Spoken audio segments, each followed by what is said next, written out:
Okay, hasn't been that long really, has it? I said it was going to be a while before my next video, but things are happening, and you know, it's when things happen you need to share it, don't you, really?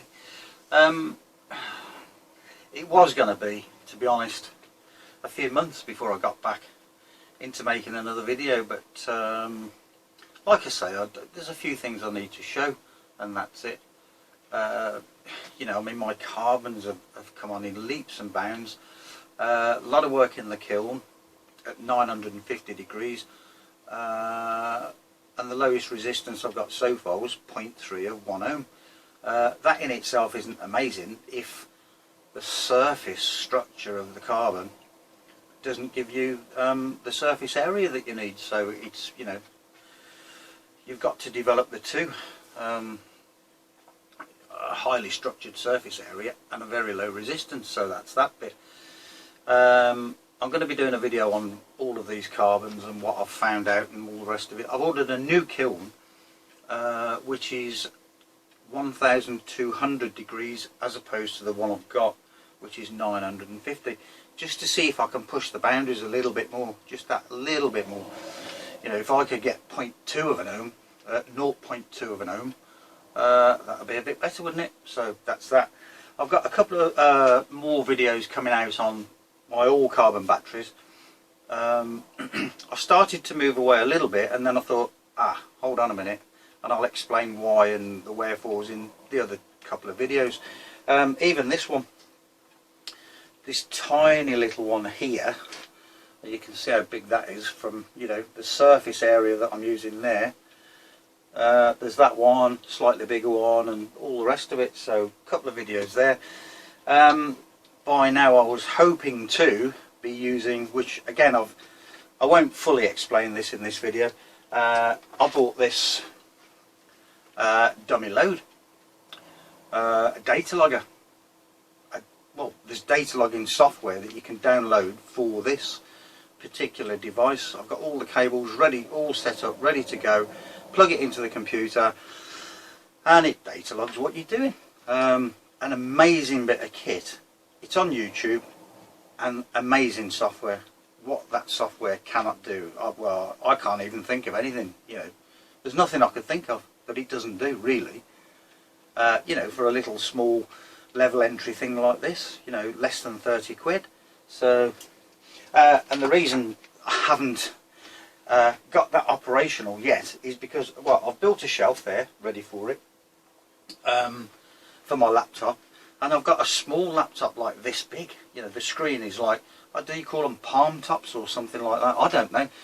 I can't find it, so when I do find it, that will be an operation, and we'll have some nice curves and graphs and all sorts of data logs, really. So that's that.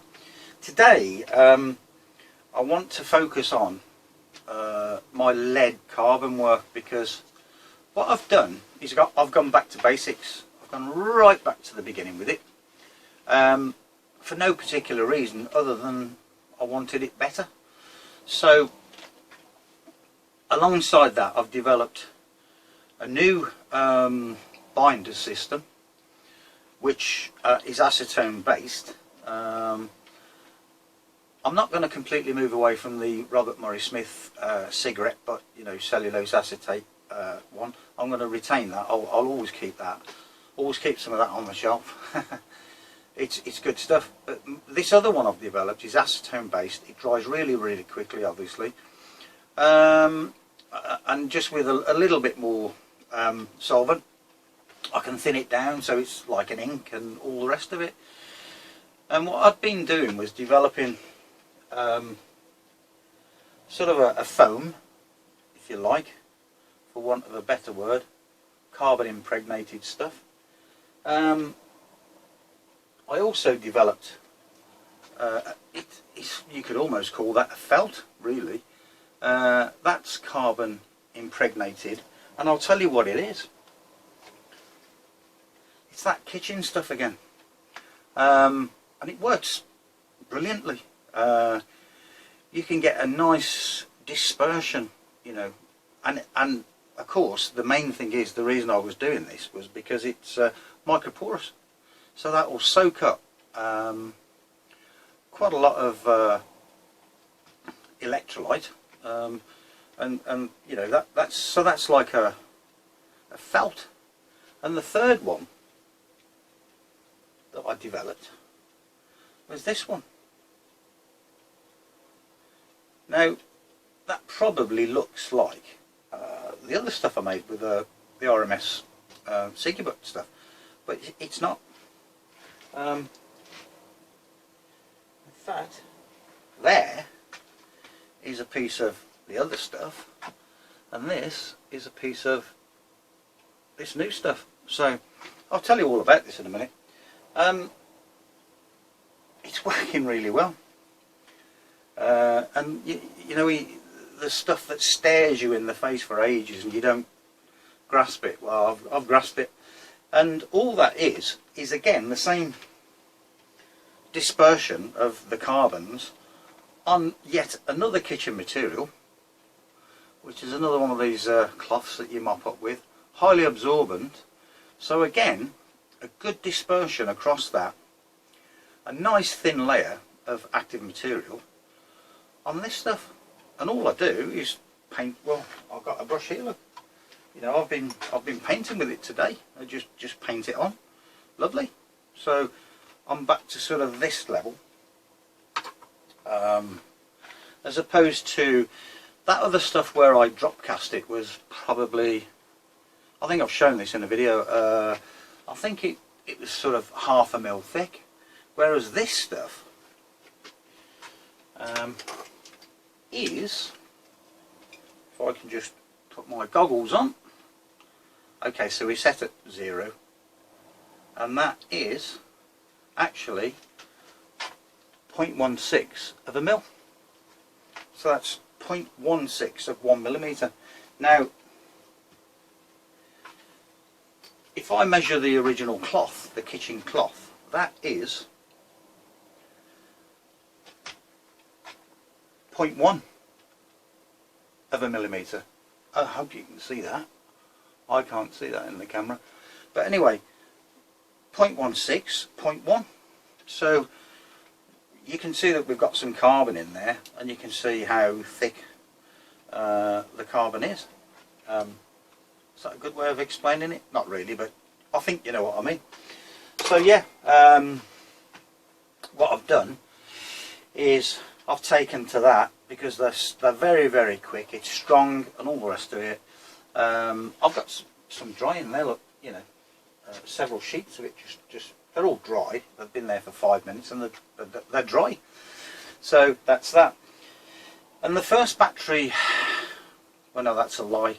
I've tried them in the carbon battery, the all carbon batteries, and it works extremely well. And I'm using it today in my lead carbon or carbon lead battery. Now I'm going to persevere with this one. I recently saw Robert Murray Smith's video on the Ultra battery developed by the Australians and all the rest of it. Well, I've been looking at that some time ago. These Ultra batteries, they seem to be everywhere calling these things Ultra batteries. There's Ultra battery chargers and all sorts to do with Ultra batteries. But of course, it's still a lead acid battery, which is where I don't want to be, and I've explained all this. I don't want anything that's got strong acids, alkalis, highly toxic, or anything like it. I know that this lead battery is lead, which is in itself toxic, but you know, the electrolytes and all the rest of it, what could I call it? Recyclable. How's that? So that's what I'm doing today. A small demonstration, which is where I started this morning with this. So really there's not much more to say here. I'll put the camera there and I'll give you a little look at what I've done.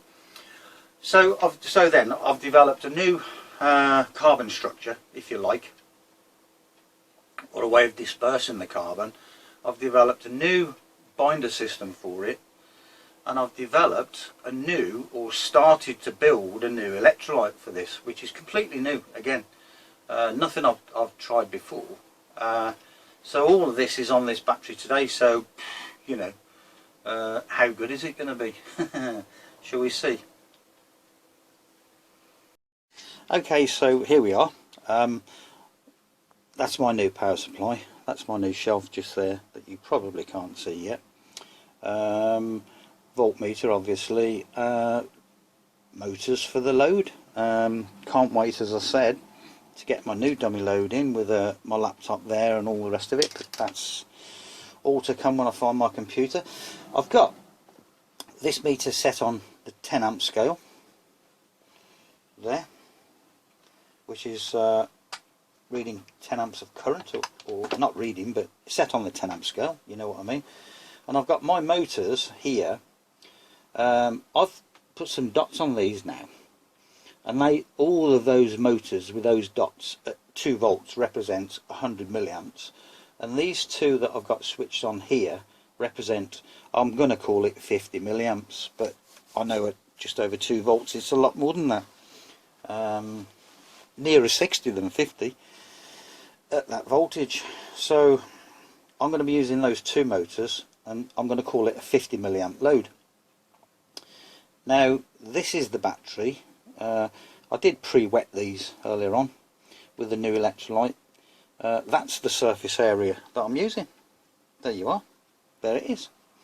So what I didn't want to do, and I've gone and done it, was taken one of my full lead plates. I've cut it down, cut a strip off it, which is there.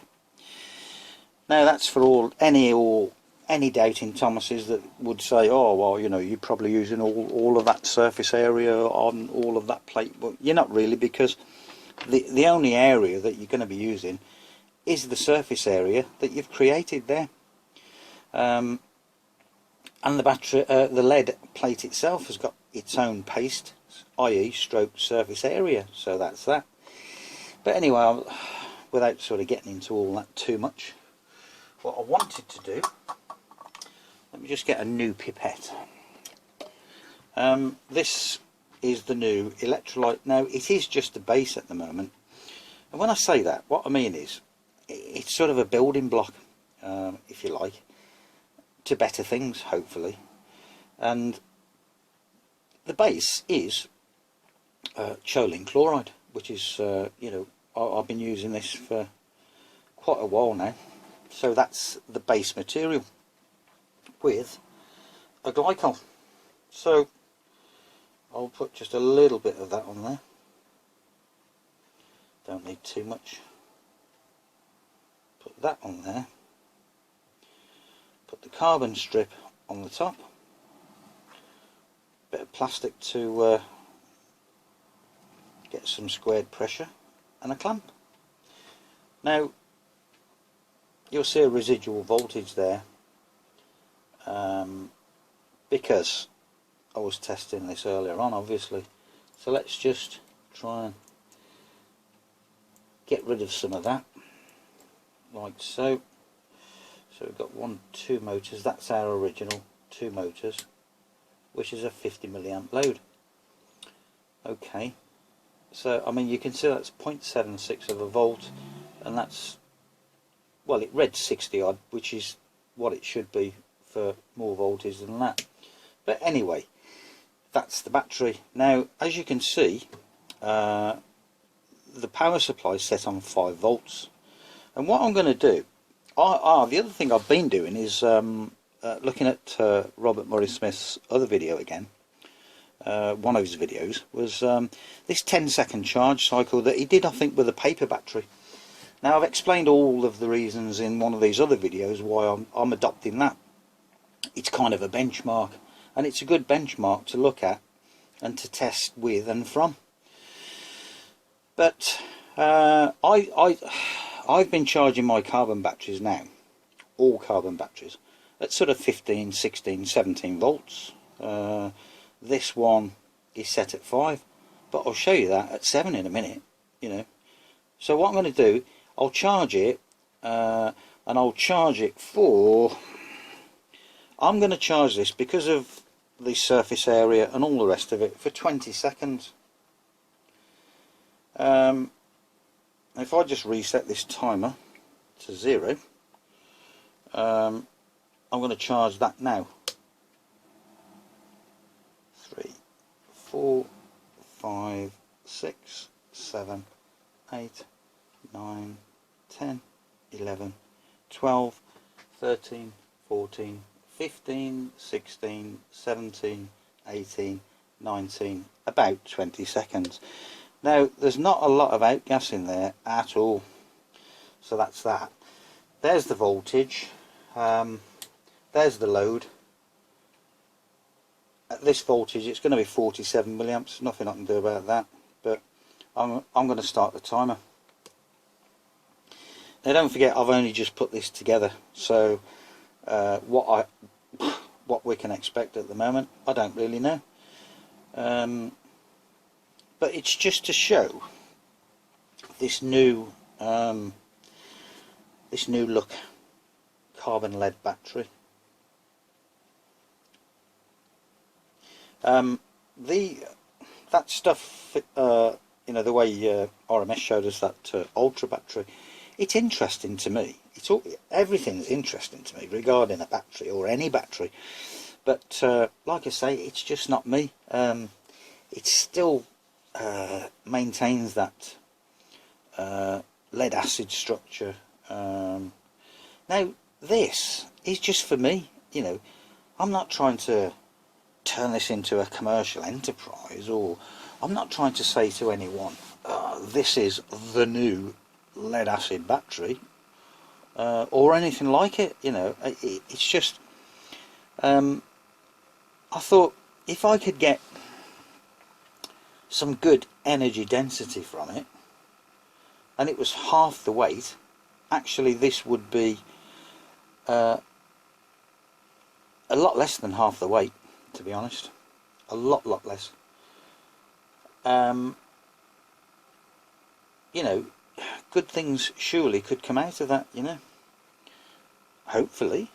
So you've seen the surface area, you know what it is.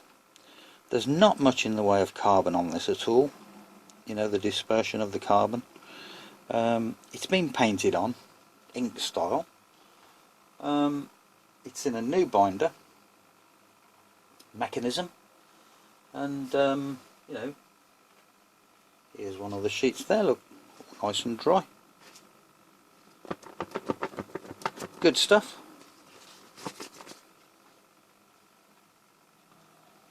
Now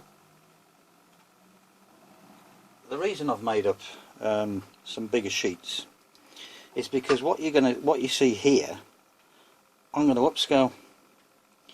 Now unfortunately I haven't got a bigger piece of this carbon, so I can only use 2/3 of that lead plate, but that makes no difference. You know, I'll use what I've got and I'll build this again on that in a bit.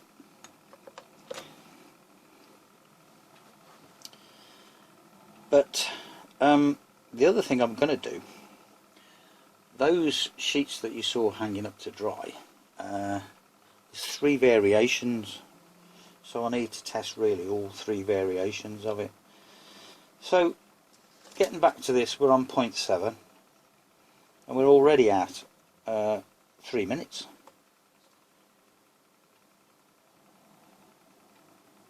Which I think for the surface area and for the amount of carbon that's on there is pretty good.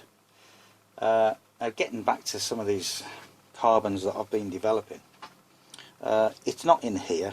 I've tasked these carbons to be used on the all carbon battery, but I've said all along on the anode I'm using just a regular activated carbon, the stuff you buy. Let me just get to the finish of this first. Okay, so that was 3 minutes and 50, whatever it was. Okay, and I gave it a 20-second charge. Now I don't know if you noticed or even looked at the current, quite high. Now if I take that up to just over 6 volts, let's say, and do it again, and we'll reset this.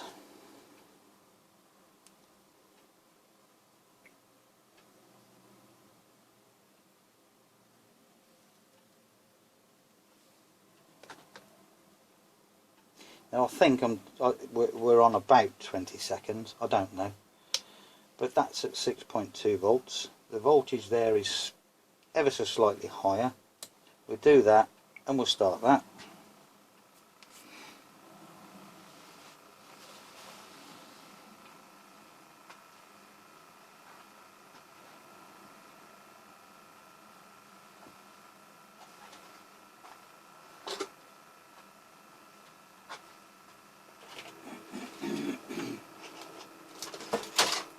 While I'm waiting for that, I'm going to make myself a cup of coffee.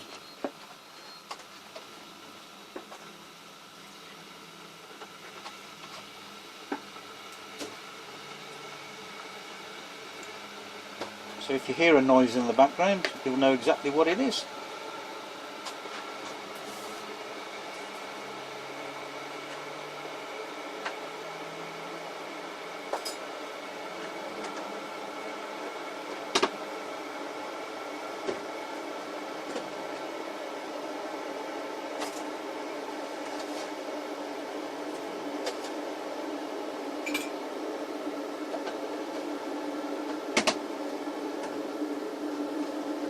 Now, as regards this charge voltage and stuff, and the timing, shall we say, I've adopted this method because, you know, if we can look at fast charging and slow charging as well, you can slow charge this, or you can fast charge it. You can send it into a deep discharge.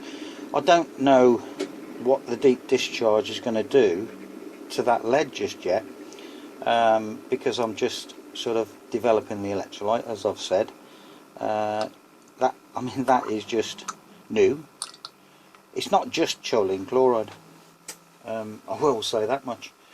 So we're on 1.2 volts there. We've still got the same load, and we're on 2 minutes there at the moment. I should really get a stopwatch or something to make sure that we are doing exactly the same charge time, i.e. the 20 seconds exactly. But you know, this is just a small practical demonstration, isn't it?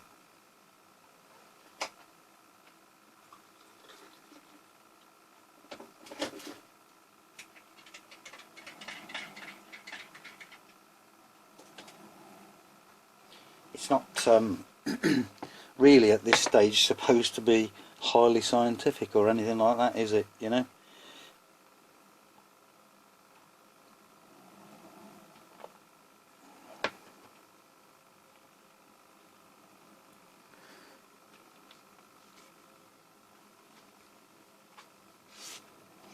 So getting back to this one, can't really get too out of that, can I? This is just an old one, which I wanted to use really, but well, actually I can use that. I'll cut that, and we'll have that overhang there, and this should be probably about 4, maybe 5 times as big as the other one. So that's what I'll do.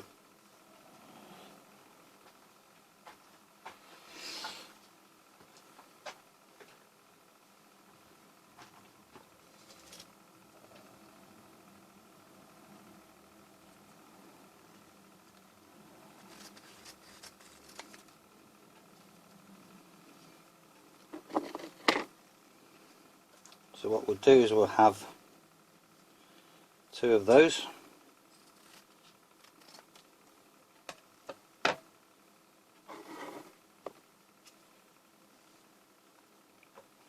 So that's that ready.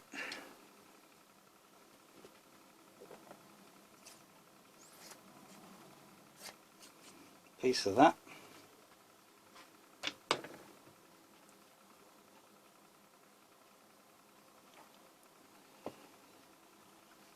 Now the other thing I'll say about this, I have and can develop this into an all-in-one system. You've seen it with RMS's paper battery, where he paints two sides of a piece of paper. You can actually do that with this as well, but so it's all in one. You haven't got like your three separate components there with your carbons. So 0.6,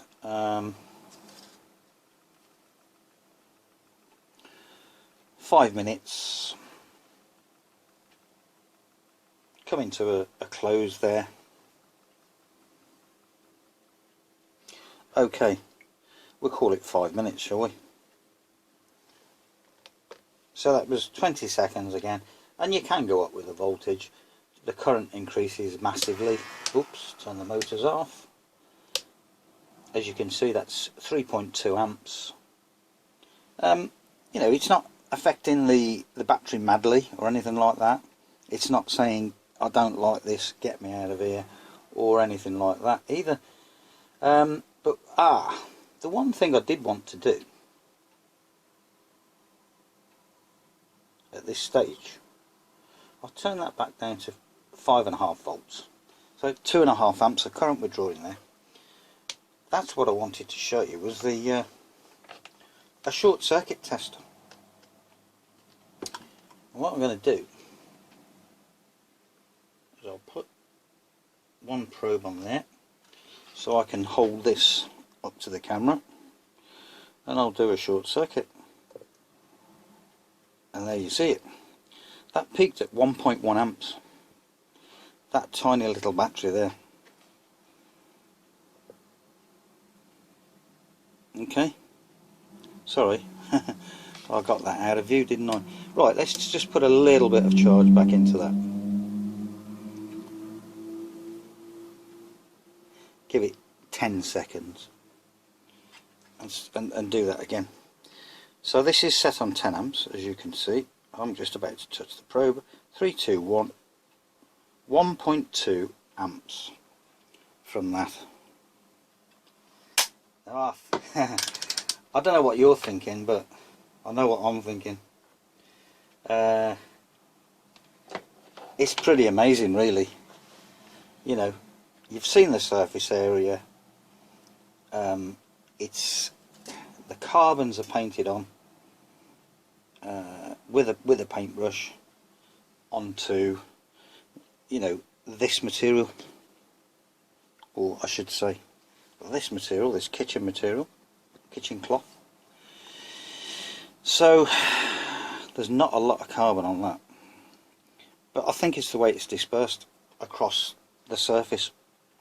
Now my other carbons that I drop cast, I was drop casting these thicker, so I was able to have a smaller cross section of surface area that you look at. So that that other binder enables me to do that and to get it thicker, so I've got more of a mass in one area, if you like. So realistically, you know, that would probably painted on would probably represent you know, double that area that you've got there. So in reality, when you look at RMS's paper battery, he had quite a big old surface area going on, you know, and he got a 200 milliamp load, and it ran for 2 minutes. Well, did I stop that? Oh yeah, 5 minutes, wasn't it? So I've just got 5 minutes out of this on a 50 milliamp load. So if we said that times 4 would be 200 milliamps, you know, to get to run 200 milliamps worth of motors, that surface area would have to be a lot bigger, and that's all there is to it. So it all equates out, really. You know, I haven't got anything there that's, you know, madly better than anyone else. I've just explained why. I need to just take a swig of coffee. A sip I should say. So there you go then. What I'm going to do now is just put this to one side. I'll pause the camera while I set all this up and do all of this one. I might even give it a couple of charges, I don't know. I'll see how I feel in a minute. But you've seen that, you saw the current that came out of that, which, you know, to me is just unbelievable, considering that that collector is carbon as well. That's your lead, that's your carbon, and you've seen the carbon structure. So, you know, I mean, that was 500 milliamps then, but I've just depleted it, haven't I? Well, okay, what we'll do,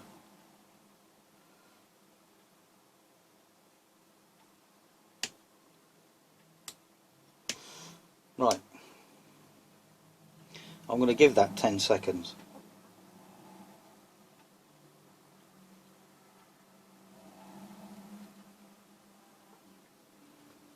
Okay.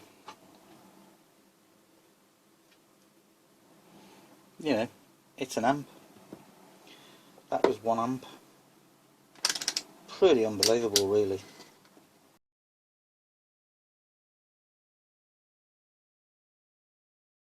Right then, I've built this thing. I've charged it once.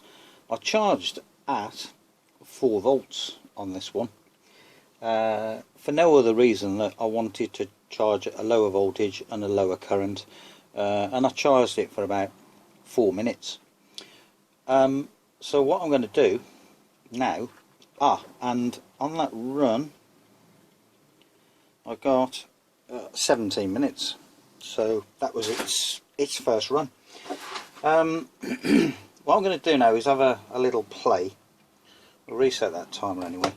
I'm going to have a little play and fiddle about with voltages and find an optimum voltage for charging this one, because there are variations on what you do. So that's what I'm going to do, and I'll come back and then we'll charge it either for 10 seconds or 20 seconds, whatever, and do a run. But what I'm not going to do is bore you to death with the whole run on video because it's obviously too long, isn't it? So I'll be back in a bit. Okay, the one thing I have done, I've just given this a quick charge at 5.8 volts, so it's got some charge in it. Give it another 10 seconds, eh? I've changed this material. I've tried version 2 material in there. So I've set the motors up for 100 milliamp load as well, just to speed things up really, as opposed to doing 50 milliamps. I'm now doing 100 milliamps. If I could find, there it is. Okay, so we put those on. We're going to get a big volt drop, we know that, because it's 100 milliamps, so as opposed to that 50. So I'll just leave that timer there for a minute and see how we go on the timer. I shouldn't really have changed that material at this stage, I should have just left it, but I was itching to test this other version, and that's that. So again, we're down to 1 volt with 83 milliamps. Obviously, as we know, if that was 1.5, 2 volts, we'd be nearer the, well, definitely on the 100 milliamps anyway. So I've just given one of these sheets another coat to see what the difference is. Like I said, I like this material because it is very microporous as well. So, the other interesting thing I wanted to show you was this. Now, we're on 200 ohms there. I'm hoping you can see that. Yeah, okay, just about. Because there should be some resistance in this, obviously. So we're on the 20k there. Let's go 1 centimetre. Okay, so that's just over 9k, which isn't brilliant, is it? But I don't want conduction in that direction, do I? I want conduction in that direction, as in from there where the separator is to here where the collector plate is. So if I put one of these on the bottom, sorry, on the top, and one of these probes on the bottom, and just press a little bit, we've got less than an ohm. Okay, so that's where we want the magic to be, top to bottom of this material, and there it is. I've had a better reading than that. Well, there you go, 0.2 of an ohm, look. Okay, one top, one bottom. So it just shows that the material is has got a very low resistance, for one, because there's obviously graphite involved.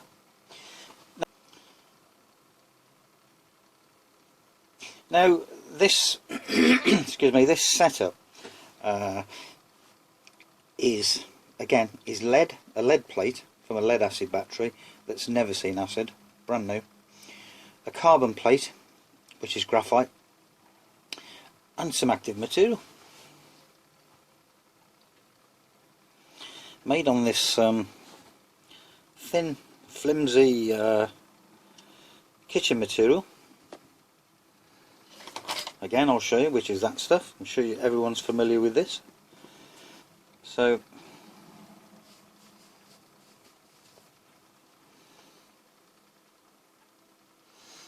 now that last charge I gave this was at 5.8 volts.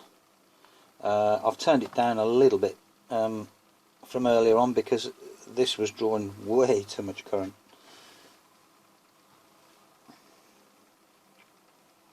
So you can slow charge this, or you can fast charge it.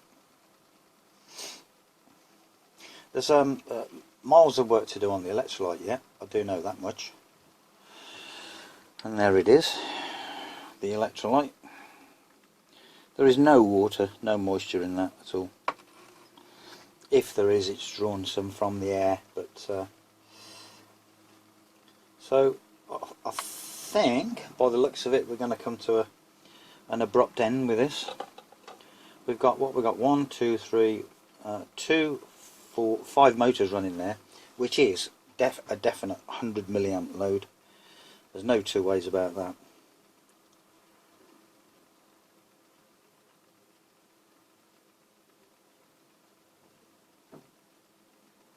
So that's what time we're on at the moment, with double the load.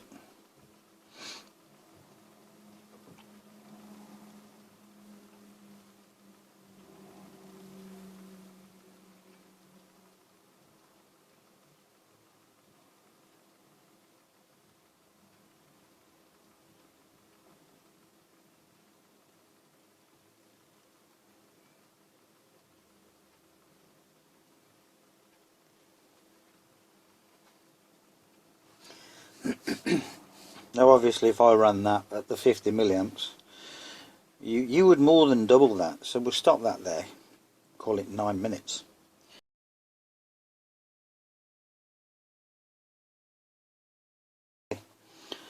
I just wanted to do that again,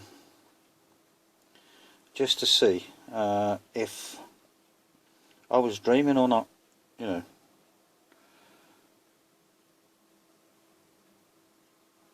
It's dropping quite quickly, but you know, for the surface area I don't think it's doing too bad at all. In terms of amp hours, I don't know. I'd have to just run a real a realistic test. Now it's charging at 6 volts and that's 4.3 amps. Look, that's quite a lot in by any standards, isn't it? 1.3 amps there, look. Pretty amazing.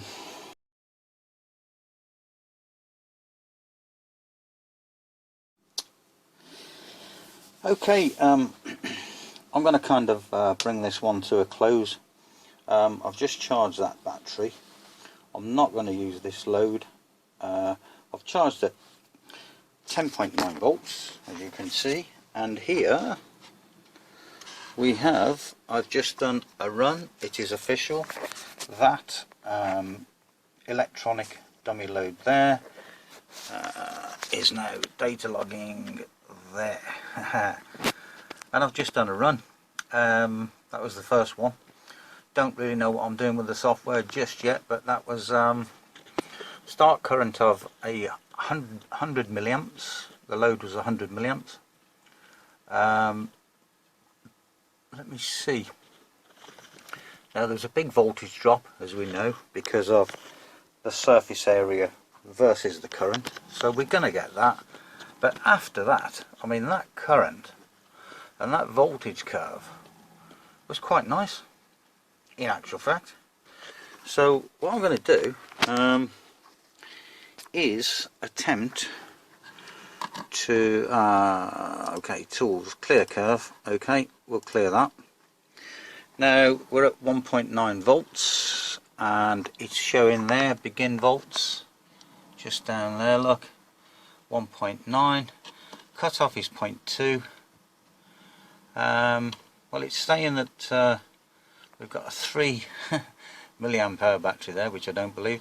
We've got an energy rating there and an average voltage there, and that's the mode. I hope you can see all this. So it's 100 milliamps, 0.2 volt increments, I would imagine, whatever that is. Not really certain yet, but oh no, cutoff 0.2. So amazing bit of kit, really. This is an auto test. We can go for a single test there on that page. Set up again as you want, time, everything. But I'm going auto test. So we're at 1.88 volts at the moment. If I do that, I don't know what this is from a previous test, I would imagine, but anyway, what I'm going to do, I'm not even connected. I've just connected my lead on there. So we've got 1.88 volts there. Let's have a look at the single test. Yeah, there we go, 1.88 volts on the top there. So back to this auto test then. If I press start, we see a volt drop down to that, which is because I'm running this at 100 milliamps, which is quite high. I've been testing this battery at 50 milliamps, as you know. But just, you know, looking at those curves,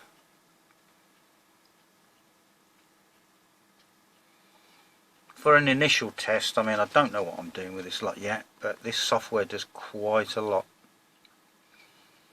I guess we're going to have a crossover point again there somewhere.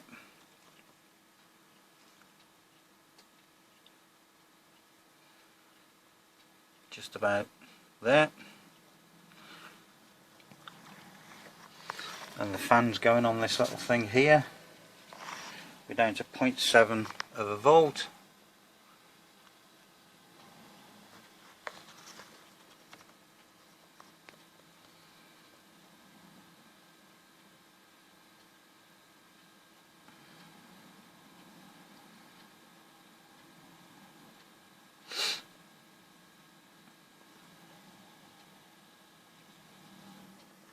And there we have it.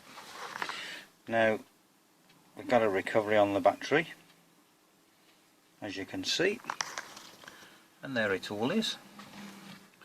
Quite pleased with that actually. I've only just set this thing up literally minutes ago and got this little actually found the little laptop, and you know, now that's showing 1.67 volts, 1.67 volts, 1.68, 1.68, so it's quite accurate there. So what I'm going to do is learn the software now, because that's what you have to do to do better tests. I've got one of these ready to go to test, but I've also bought some button cells. Bought loads and loads of button cells, so I'm going to do various tests and see how we go with various batteries, just to learn the software basically. So yeah, all looking good. I've got a couple of things to say, which I'm going to say in a minute, not like this but in person, about what's happened, not with that, nothing to do with that, but what's been going on in here. Okay, I'll be back. Okay, so what did you see in this video then? Well, you saw the all-new lead carbon battery, or carbon lead battery. You saw it from start to finish. You saw me build it. You saw the materials that I used, these new materials, these new carbon sheets which I've made, and I've explained in the video exactly what they are. Now that wasn't to move away from my this painted material is not to move away from my existing material. I've got this thing in my head where I'm not certain as to what is the best and what's going on in respect of laying out these carbons. Now we know that if you looked at a lithium ion battery, it's a jelly roll, and if you unroll it, there's a metre of surface area there, which I've talked about in other videos. Yet in a carbon battery, a zinc carbon battery for instance, which they call zinc chloride batteries now, you've got a compaction of carbon, and it's all compacted into a mass, which has been my route, if you like, into making my surface area on my all carbon battery. So what I've tended to do is stack it up, and I've drop cast the active material in the binder, as you know, and I've got this thick block, if you like, which is about 1/2 mil thick, of active material. So which is the best, which works the best? Well, I didn't really know until I tried this, what you've actually just seen. It works well, it works really well. It was never my intention to go down that road, and it's still not, to be honest. I was trialling other stuff off camera, which you didn't see, which was those sheets, those little sheets that you saw me cut up. I've stacked them, and I've done that for a reason, and I've made these for a reason, and I've made these sheets on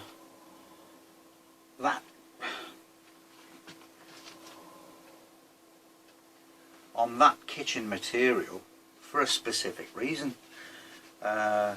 which is why I didn't go down the route that I was talking about with Robert Murray Smith when he did the paper battery. This is microporous, and I've done this for a particular reason. A, to try stacking them up to see if that increases in any way the surface area volume, and increases the current and everything else, or sorry, not the current, the energy density, the storage mechanism. So that's what's in the back of my mind for this. Now it wasn't particularly for this lead carbon battery either. I've been looking at other batteries, and one in particular is the aluminium air battery. So I'm looking at microporous plastics, and I'm looking at anything else that could be microporous. So that's the whole reason behind all of this, really. And what else have you seen? Well, you saw me short circuit that tiny battery there, that lead carbon battery, and you saw a maximum of 1.3 amps as a peak current.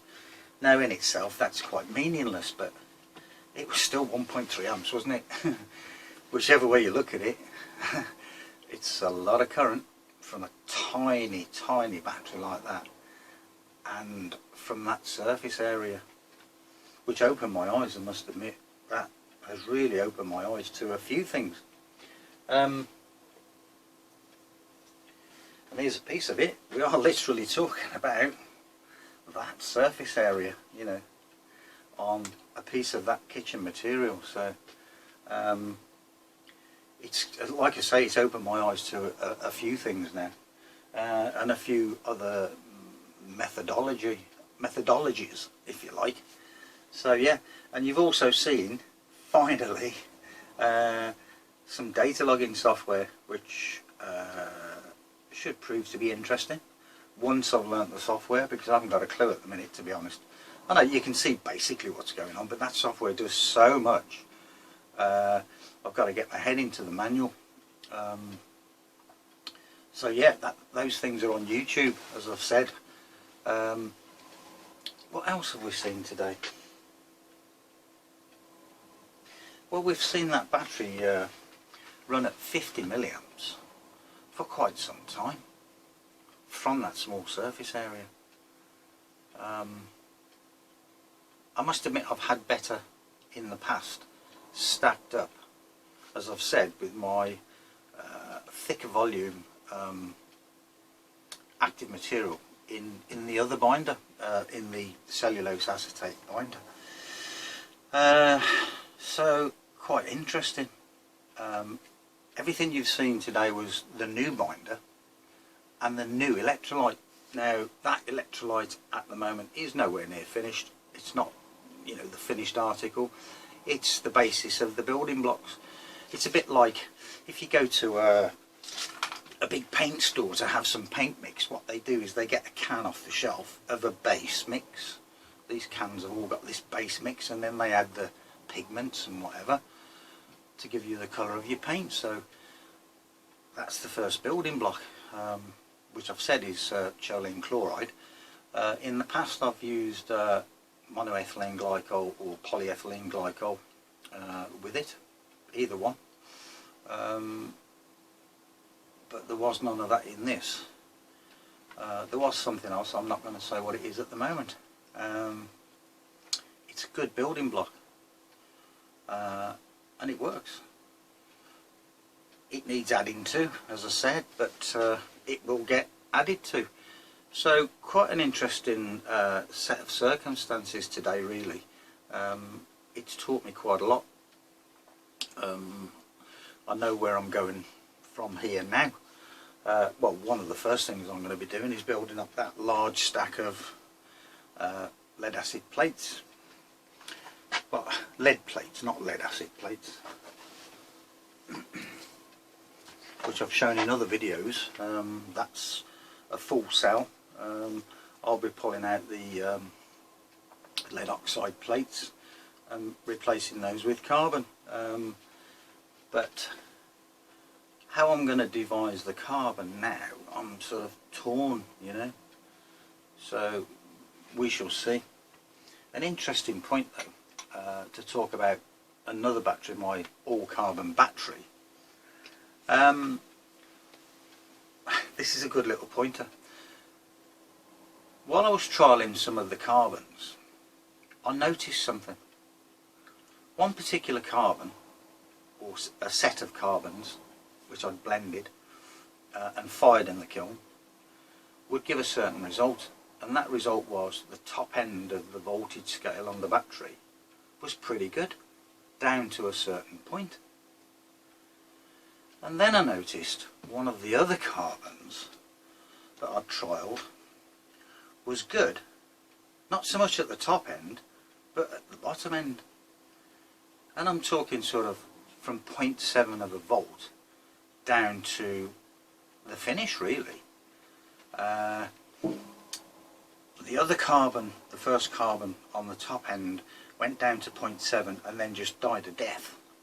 Whereas this other carbon, at 0.7 onwards, was brilliant. So what did I do? I combined the two and I got, well, a fantastic carbon to use for the surface area of the active carbon.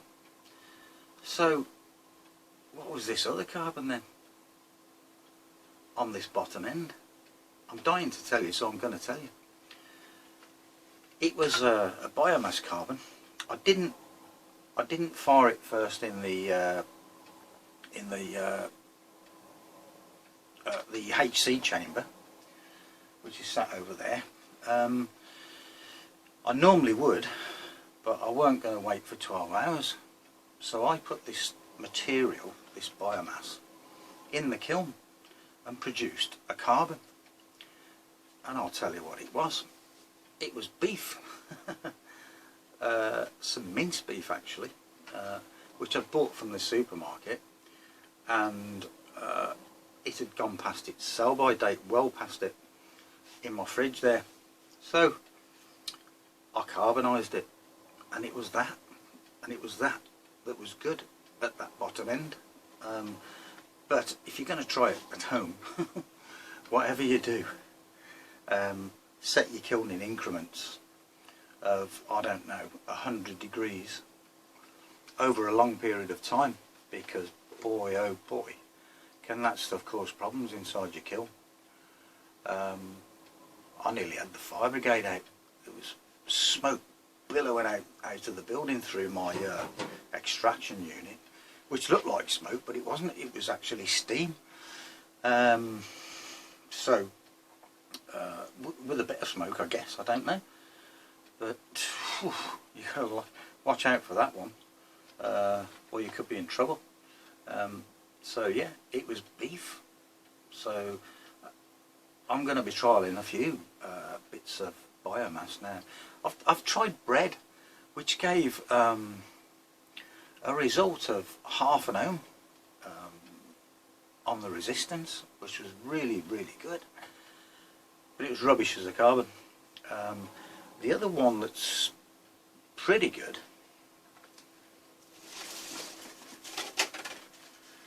is these things. Spring onion. I carbonised some of that, which is, I guess, the leaf part, if you like. I haven't tried that, but I've tried that, and that produced a low resistance as well. So it just goes to show that you've really got to, I mean, I just haven't stopped experimenting with this, you know, inside the kiln ever since I've had the damn thing. There's just so many carbons to talk about, and yet I'm at the stage now where quite a lot of them are not worth talking about because I've trialled them and all the rest of it. And one of the best cathode carbons that I'd sort of come up with, if you like, was sugar with activated carbon. That's one of the best ones. Now you'll see in another video how I do all of that in the kiln with the sugar. I don't just produce a carbon from the sugar and then blend them afterwards. I blend them within that mix, and I'm going to show you how I do it and show you some of the results I got. And there are so many combinations that you can try. There are just thousands, you know. I haven't done thousands, but I have done hundreds. So, and I haven't even yet got to my other carbons that are produced in the reactor, in the HC chamber, which produce carbon, but they weren't conductive. You need to put them in the kiln to make them conductive. But there are going to be some. There's some stuff you can't just put in the kiln. I found out the hard way. I put some hemp stem in the kiln, just turned to ash. So when I produced my hemp carbon prior to that, I actually put it in the HC chamber, got some nice black carbon, and then put that in the kiln. So it's a long old process doing some of this stuff. But I would hope that today has been interesting with this lead battery, lead carbon. We're still on an electrolyte that's not anything horrible, no acid, alkali, nothing like that. It's still where I want it to be, and I'm guessing it will never be, unless I can find something else magical with some carbons and better electrolyte. It will never be, you know, comparable to a lead acid battery, but then I never said it would be right from the start, so I'm not concerned about that. It's just something I'm working on for me, really, to see if I can do it, you know, see what I can produce from that setup. So that's it. So I hope it's been an informative video.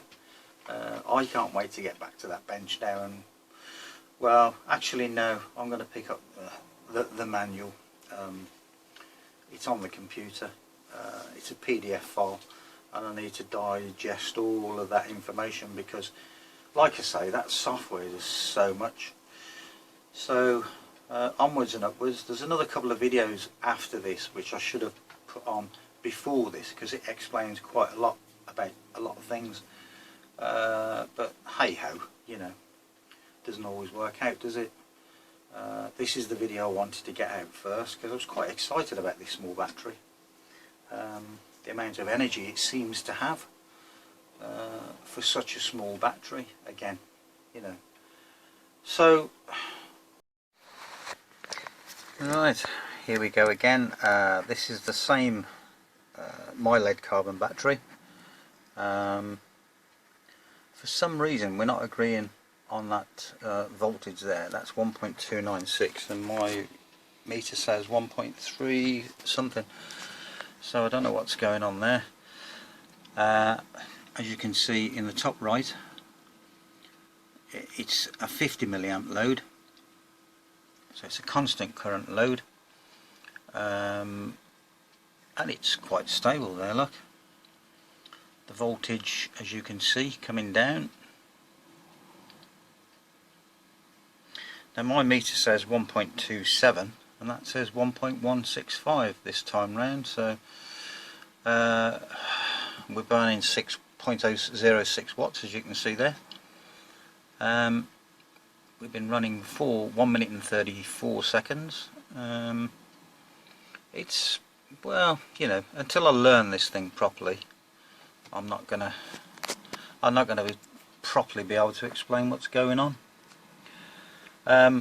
Average voltage there is 1.3 volts, 2 milliwatt hours, I think, according to that.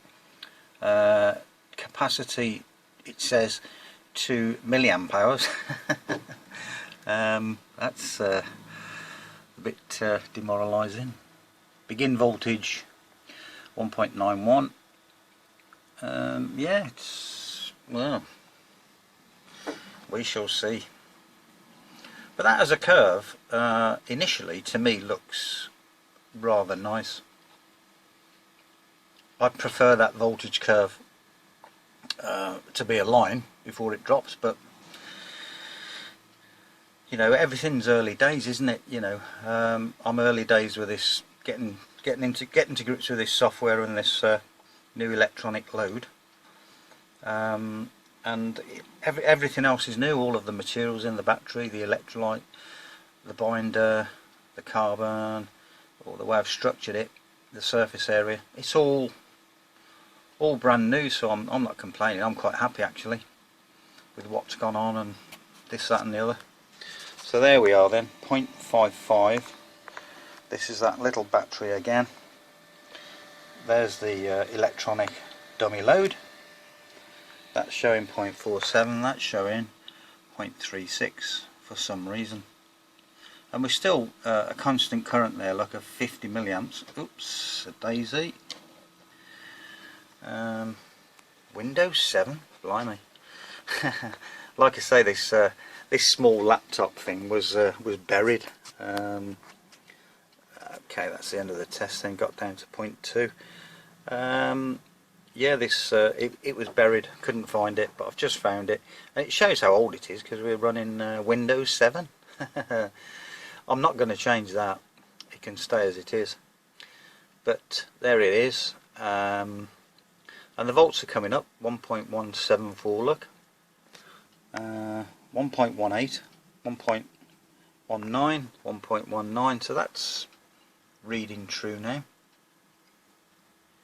1.2,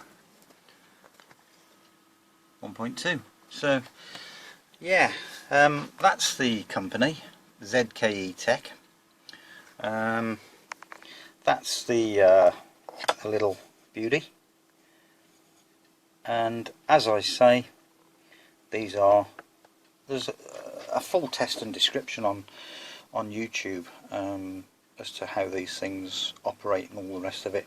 You know, what you can do with the other USB port, and you know how you can test various things with it. So on the whole, a good bit of kit for I think it's about £27, you know. So there you go. Loving it. Can't wait to test some more my all carbon battery on this one, I tell you. Over and out. Okay, just to sort of finish up with this video properly, because there was something I forgot to show, and I do want to show it. Let's get this lead out of the way to my data logging digital load device, dummy load. Right, I've just taken this apart. I've taken the active material off of there, which is the cathode, and what I'm going to do is just place this, which is, there's nothing else on it, okay, there's no material on it, it's just the carbon, which is graphite. And what I want to do, actually I might time this with the stopwatch. We're charging at 12 volts at the moment. Oops, still got the motors on. Okay, 12 volts at the moment. And what I'm going to do is charge for 20 seconds. It's a bit high. What I might do is just turn that down a little bit. I don't like to go above 2 amps. So I'm going to give it a 20-second charge. Like that. Stop it. Stop that. Reset it. Now I'm going to put the motors on. 50 milliamp load. I know you can't see the meter at the moment because I haven't got it plugged in, but there you go. 54 milliamps. Look. 53 milliamps.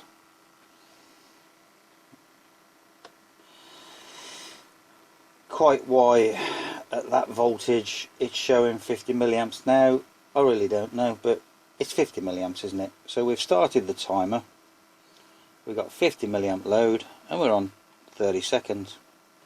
So this is with no active material now. I know I've shown this before in another video, but it just proves a point to me, and I have said all along that I think that that particular carbon there is microporous. I've got other graphite which isn't microporous. So as you can see, it's running that load, those motors. It's not doing great, but we're on a minute. But I think that's going to get better. I think that will get better the more charges you give it. That's my gut instinct. So you saw me charge it for 20 seconds. You saw what the current was.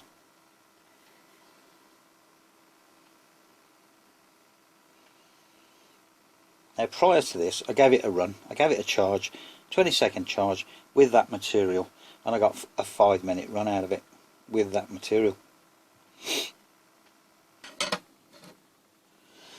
Just coming to the end of this now. So we're on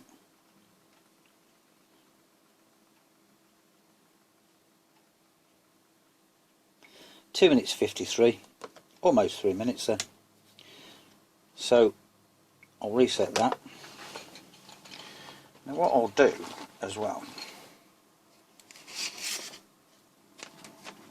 I'll write that down. 2 minutes 53. Okay, so that's that. What I'm going to do is I'm going to charge that again for 20 seconds.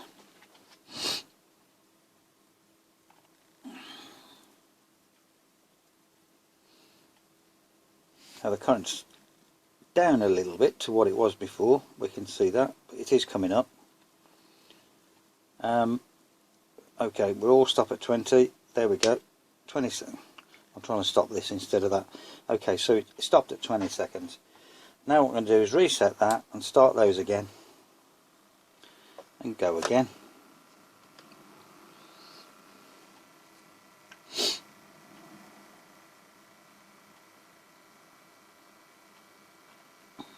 And what I'm going to do after this run is put that back in, same 20 seconds, and see what you think.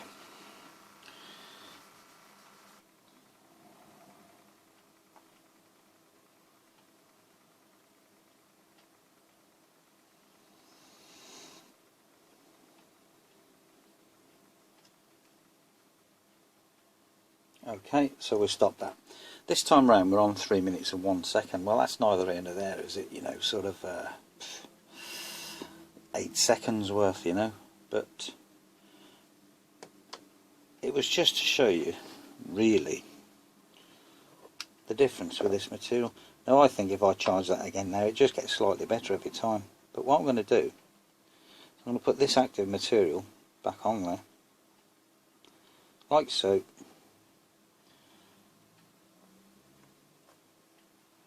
Clamp it all back up.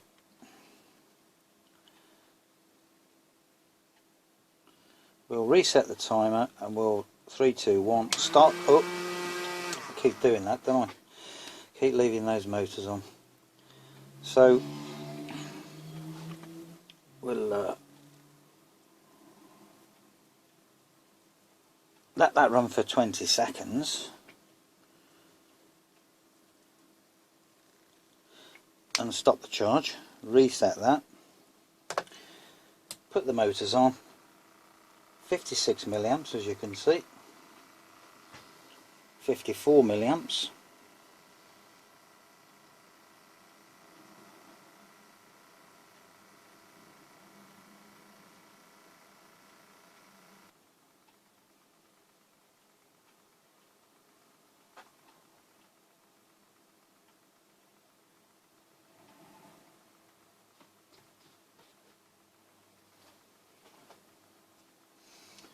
Okay, so we're coming to a close on that one.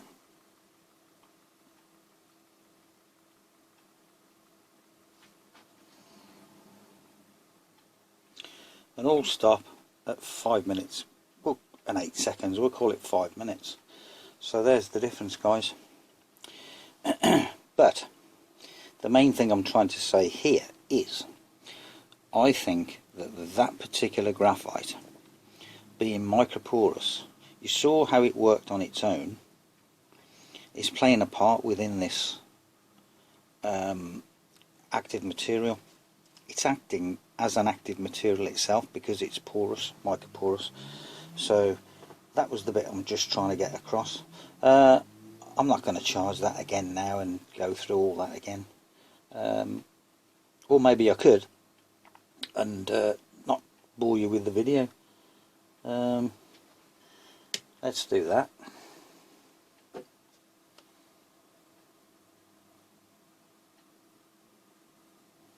Reset that. I don't think we're going to forget that that was 5 minutes. Start that off. 11 volts, almost 2 amps. Look, we'll wind it up to 2 amps. Make sure we've got 2 amps. So I'm going to charge for the same 20 seconds again. All ready to stop. 20. Okay, reset that, start that, and restart that. So what I shall do then, I'll let this run through, I'll let the video run through, but I won't bore you with it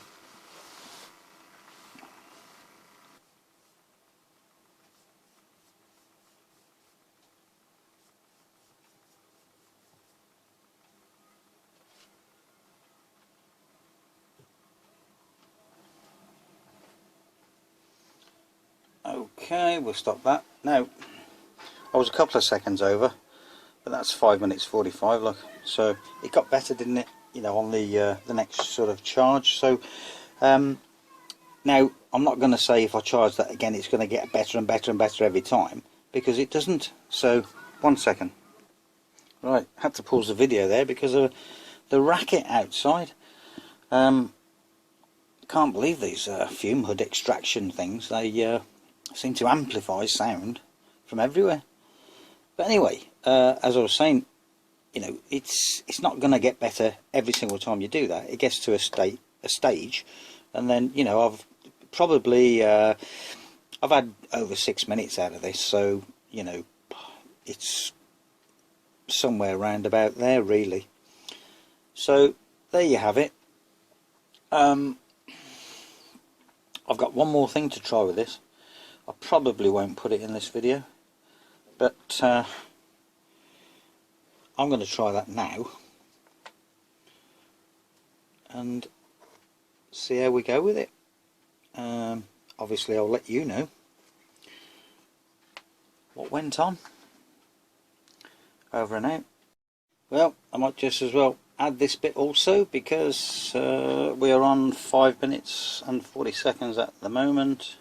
All stop, 5 minutes 40 seconds. And that little bit extra that was going to do, I might just as well add it on this video as well now, because, well, why not? So I took out that piece of material again,